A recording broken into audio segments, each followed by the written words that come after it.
All right, I think we're on because this Facebook Live preview is always a little bit off and it doesn't tell me that I'm on when I'm actually on. So, what is going on, everybody? This is Jason, your strength and conditioning coach for all things weight loss, jiu-jitsu performance, and athletic performance in general. I'm here to share with you guys something that is very important when it comes to your training regimen, which is going to be training training hard versus training smart, right? And you probably hear this all the time. You probably have heard these two terminologies used quite often, but what does it exactly mean? What exactly does training smart mean? And what is exactly training hard? And when are the right times to start training hard? That's exactly what we're going to go over in this video, but you can go ahead and leave me a comment below of what your number one fitness struggle has been recently, so that way I can make videos to better your guys' situation and to help everybody move powerfully forward. So without ado, let's jump right into it. So the reason why I wanted to bring this up today is because I was having a conversation with one of my athletes. We were training jiu-jitsu this morning and we were doing some private lessons, and we started conversating about why is it that so many people in the jiu-jitsu class just go so hard, like they're trying to rip each other's head off.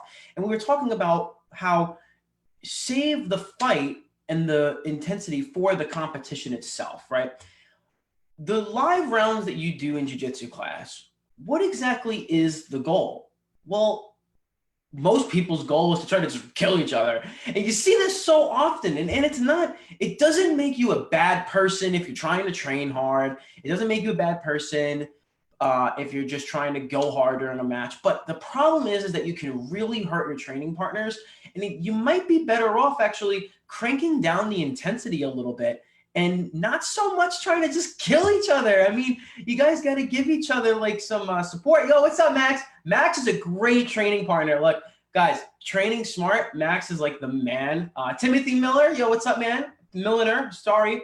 Thanks a lot for liking. Max has been a great training partner because we have great flowing type of rounds. And I was with my client, Sue, and we train jiu-jitsu all the time together. And the great thing about the way that we train is we can train for 4, 5, 6 hours sometimes because we're not trying to rip each other's head off. We do technical live rounds to make sure that we're using intentional techniques, and we're not afraid to stop for a moment and conversate with each other and say to each other, okay, what is it that we were doing in that live round to try to better ourselves? And what is it that we could do? Maybe we could put our hand this way and try to like tap or sweep. And then if they react, then we could go this way. Okay, yeah. Now let's do a positional round where we go over that. We gap up and we go. But too often there is definitely many people where I'm training in gyms and people just go way too hard. And there's two problems with that. Well, one, you can get really injured because if I'm going hard on you and I feel like, and you feel like I'm going to hurt you, well, then you're going to crank up the gas too. And you're going to go hard on me. And that just makes the dynamic, first off, like we're kind of be like, you know, that's that guy in the gym that we always go hard with. And like, yo, that guy's kind of an asshole. Like, I just want to beat him every time I go. Like, I hate rolling with people that like hate me and they want to like kill me because they feel like I'm going to get hurt. I'm just like, oh, can we just have a friendly roll? Like, let's train hard, but train smart, right?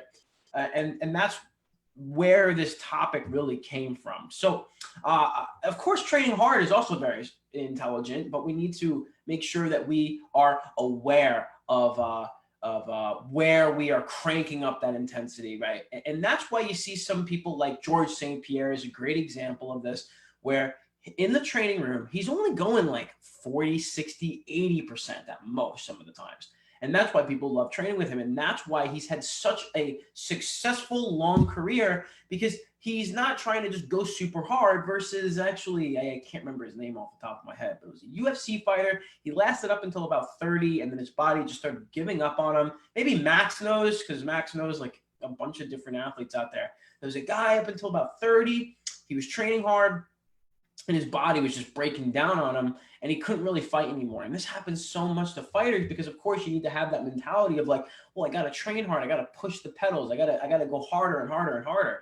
But even though your mentality is strong, your body can only take so much. And especially if we're looking up to people like David Goggins is a great example, maybe like Jocko Willink. These are people that always say like train hard, like you got to go hard, you got to have a hard mentality. And while that is true, we need to make sure that we're being smart and we're being intentional. And I'm just kind of out here to share with you that when you do train, are you just trying to go balls to the wall every time? Or are you actually being intentional? Where am I putting my arms? Where am I putting my legs? What move sets am I going for? What techniques am I trying to set up for? What techniques do I want to pull off in this live round? That's the question that you should be asking yourself. I see a comment here. Exactly, man. Working with people at 40%, making sure that you don't get injured and you're having fun. That's always going to be the best case scenario. But of course, you need to also know on the other end of the spectrum, when is it that you're supposed to crank it up? And that's not just for competition and for matches, but there are certain times where you can crank that intensity up. What I want to go ahead and do is actually share with you guys an image of the Rosati Strength Systems intensity wave graph. This is going to help put things into perspective. I think visual images are always good. So I'm going to just go ahead and share my screen here. So in this graph, we kind of can notice we're using like an RPE scale of 1 to 10 here onto the left. And then over time, we're seeing how things play out, right? So as you can see, what you don't want to do is be intense too often in front of each other. So if you have like 3 days of intense training, it's going to take you like 3 days to recover. And the problem with that is that you're not going to be able to train as effectively for those 3 days versus if you were to keep a little bit more of a moderate pace. So what we do here at the Rosati Strength Systems is we kind of start off more at like a moderate level. And we're not afraid to kind of dip down a little bit and see where things kind of go. And usually what happens is in training, in usually strength training, strength and conditioning work, but jiu-jitsu as well, your highs are followed by your lows and your lows are followed by your highs. So what we do here is we kind of dip down a little bit in preparation for a more intense training session that's going to be pushing you near max. Then from there, you got to bring it back down. You got to bring it back down to at least moderate. And what we kind of do here is we go through this short period of time in this little realm here. We're kind of moderate. We spike up. We kind of come moderate. But then we come back down. And we make sure maybe that's a rest day. Maybe you're just going for a walk. You're doing like a yoga or a meditation, and you're just trying to recover. And then that is what then leads you to peaking. So you get this work in moderately, kind of going intensity, but then bringing it back down towards like a low moderate area.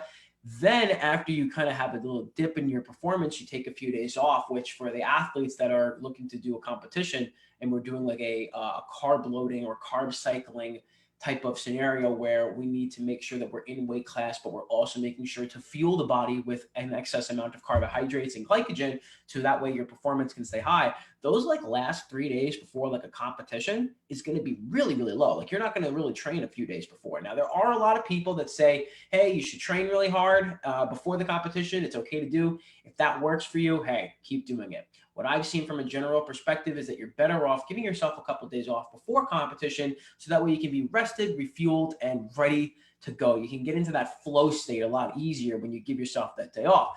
Then at that intensity realm, you're probably going to come back down into a lower realm after that, and then you're going to return back to something that's a little bit more moderate. So that's the whole idea, guys. You want to stay more moderate. When you peak, you're going to come back down. When you're down, you're going to probably wind up planning high. And that's why, like, if you miss a workout or you miss a training session because, you know, you had to go and pick up your son at school because he was sick, or you had to get called into work and you need the extra hours or whatever the case may be, don't be afraid to take a day off, because then that's just going to let you recover and come back stronger the next time. So guys, make sure that you definitely keep that in mind. I'm going to end the share screen here. And that's what's important here. Having that longevity, not trying to kill yourself, and being mindful of your intensity. When you're going really high, make sure that it's followed by a low. And if you do want to go a little bit of a harder training session with your training partners, maybe you guys are getting ready for competition, communication is key. Okay, guys, you and I, we're going to roll fucking hard. We're going to go at each other. But if I get you in a locked out armbar, you're going to tap. And I'm not going to break you. If I catch your heel, I'm going to make sure I got the position before I start yanking on a knee. Now, if you're in competition, fair game. You crank the shit out of that armbar or that heel hook because you got to win. I understand that. And if you're going into competition expecting to never be injured, then you might not be in the right frame of mind, and we need to work on that. When you are in competition, there is the potential of getting hurt. You got to be aware of that. And that's why you got to tap out. That's a whole nother section. There's a whole nother video I could do on that. You got to make sure that at least you're being mindful of those moderate times, training smart, being technical, having good technical rounds, and then when you want to train hard, communicating that with your partners, training hard, then giving yourself the proper rest so you can come back into a regular routine of training moderately. So guys, that's going to be it for today. I hope you guys enjoyed that. Remember, you guys can comment down your #1 fitness struggle so that way I can continue making more videos to help you guys move powerfully forward in your jiu-jitsu, in your weight loss, and to just overall crush this short life that we live. So I hope you guys enjoyed that, and I will talk to you guys next time. Peace out.